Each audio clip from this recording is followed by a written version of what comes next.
Hey everybody, it's Clarence Eckerson here from Streetfilms, and as you know that we're in the middle of a crisis here in the United States and all over the world with the coronavirus.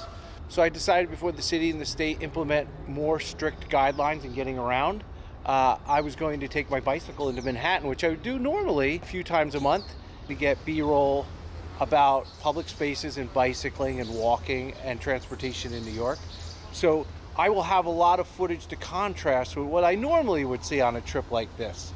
And I'm gonna go on a 20-mile excursion, stay well away from people, observing 10-foot rule wherever I can. I'm only touching my own bike. I'm not gonna be stopping for food or anything. I have everything with me that I might need. And I'm gonna try to show you guys what's going on our streets right now, how people are getting around, what everything looks like, and of course, how the bicycle is one of the best ways to get around right now. So I hope this serves as a sort of historical document for people to look back on. And there's a Long Island Railroad train that appears to have basically nobody on it. And we're coming up on Skillman Avenue, and I actually have seen my first signs of quite a bit of bike activity. Here we are, people doing some morning exercise, practicing plenty of social distancing. Now this is a little bit odd because usually by this time of the morning, if you were driving here, you couldn't find one parking space. All of these spaces are usually taken. Today, we practically don't even need a protected bike lane. And there's a 7 train that I can honestly tell you, I don't see one person standing, which would be very unusual. Look at this roadway.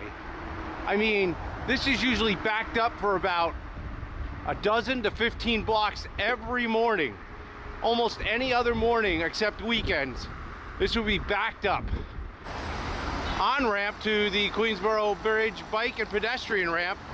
Now the numbers are down because obviously a lot of people don't have to go to work anymore, but there's still quite a few people biking and walking on the bridge, on the Queensboro.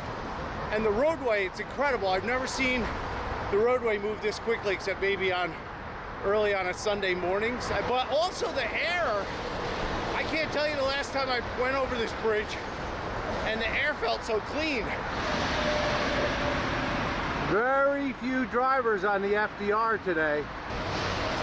Here comes the Roosevelt Island tram, and as you can see, almost nobody on that tram. That's very few people for one of their trams.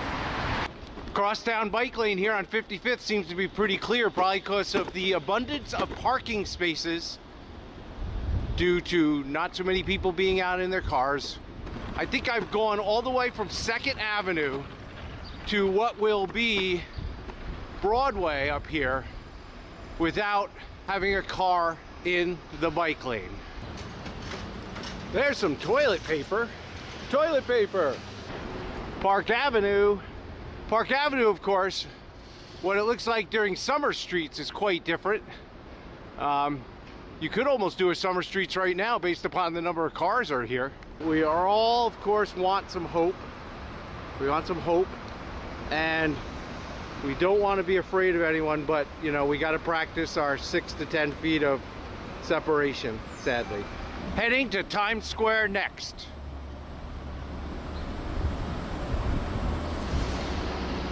There are a few tourists here in Times Square practicing social distancing, of course. Look at all that advertising and nobody to see it. Lots of advertising. Why is it even on? But there's nobody here. This is quite spooky. I've shot footage probably dozens of times in Times Square. And it's almost a ghost town today.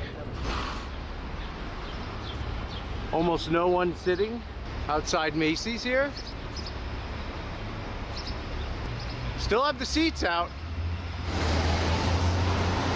A little bit of traffic on 34th Street. This section of Broadway has not one car driving on it, but I can count 6 bicycles. Lots and lots of deliveries everywhere you look.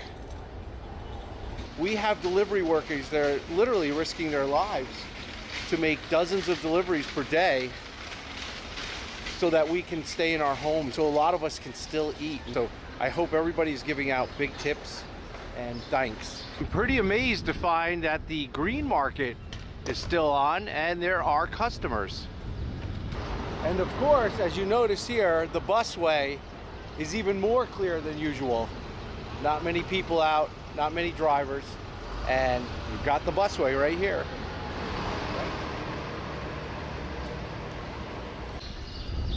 This bike lane is often problematic, but today nobody's blocking the 13th Street bike lane. Only thing blocking this bike lane is ice. A lot of speed on the avenues in Manhattan today where there is traffic. Over here I rode once with Mark Gorton during his typical rush hour commute, and it was filled by people and bikes. Today, a few bikes. So as I expected, Central Park is a little more populated than most places because people are out here, they got to get their exercise. Most people seem to be maintaining that social distance, even if they're running with a friend or a loved one. So, you know, still get out there and get their exercise. I am today. I'm just out here with my camera getting my exercise, staying away from people as much as possible.